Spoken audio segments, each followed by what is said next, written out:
Can you give us some advice for people who are learning how to interpret music?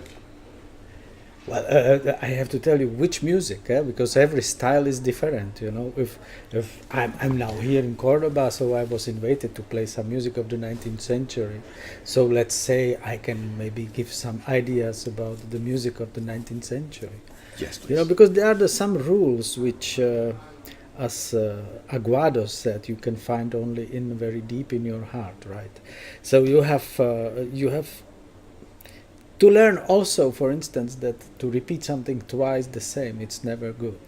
You know, in the nature is nothing really symmetric, so you have to learn actually in this music to make a lot of asymmetricity. The idea of that time was the symmetricity is not nice, but asymmetry is beautiful, like in the nature, you know. So you need actually probably a lot of ideas about how to make the sound, how to make the different effects, you know, that you don't repeat still everything in the same color, that you can make also effect which they call the chiaroscuro effect. Later we started to speak about playing the apoyando or tirando, you know, but Aguado is not using apoyando, he's using chiaroscuro, you know, and it means that if you make the sound which or movement of the finger which goes this way, the effect will be like using E, you know, I. If you go more with the strings, the effect is different, right? It's like E, E, A, E, E, A. And you can also go deeper in the string, and the effect is also different. It's like you play, like you sing ooh, yeah.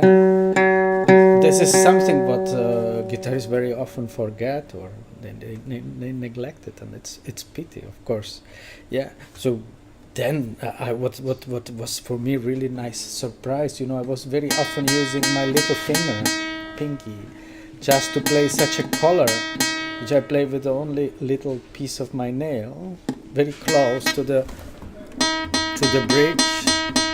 You can see it better. Yeah, maybe it's better. You know, and later I found in the method of Sor that he's using this effect as well. So, you know, so why not to make something?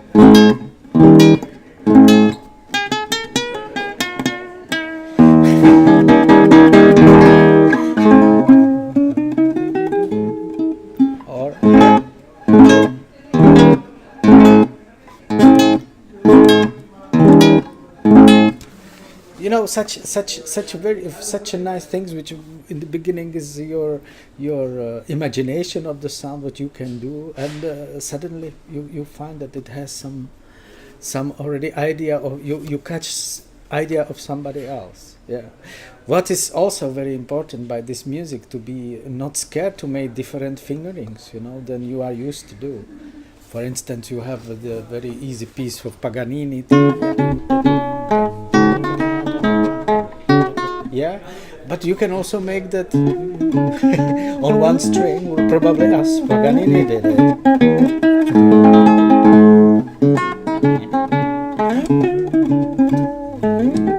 You know, so to make the sound richer also with the different fingerings, that can be very exciting for people. And for instance, you can read about Paganini that he was using very peculiar fingerings, you know, during his play, and his music was full of the effects. So if you I found the piece which was like and I thought, why not also?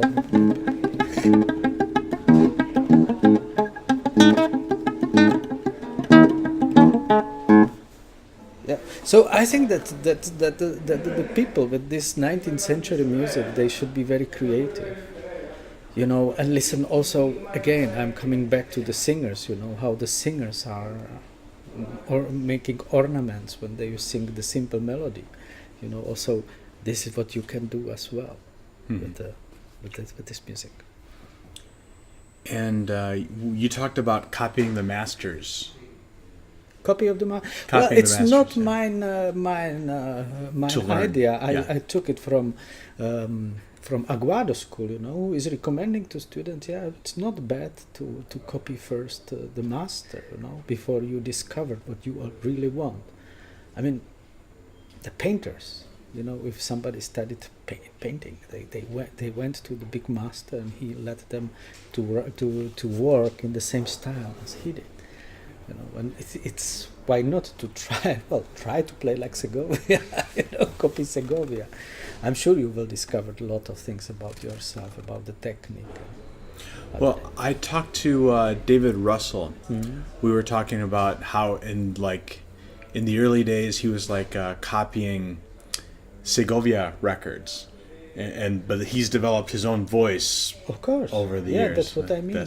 Yeah. That's definitely the same. That's again, I repeat, copy the masters till the moment that you discover what you want. Yeah, because very often you don't know what you want. When you are a musician, and this can be a problem. This can be a problem. That's also, I think, the very important position of the teacher is also something like to be the guide. To help the student to find the way to himself, to find what he actually is, what he wants to be. There's a quote by Glenn Gould where he says, "I believe that the only excuse we have for being musicians and for making music in any fashion is to make it differently, to perform it differently, to establish the music's difference, vis-a-vis our own difference." Well, we are human beings, and everybody is different. So. But again, there are some rules. Yeah. They are very important. They are the rules which you can find only very deep in your heart. I like that.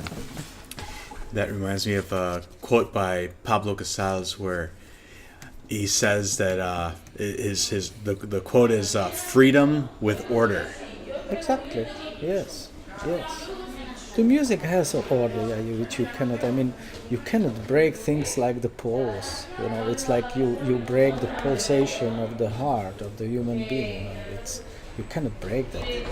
You cannot break the thing that the tension is always more important than the disappearing, the result of the tension. That you have to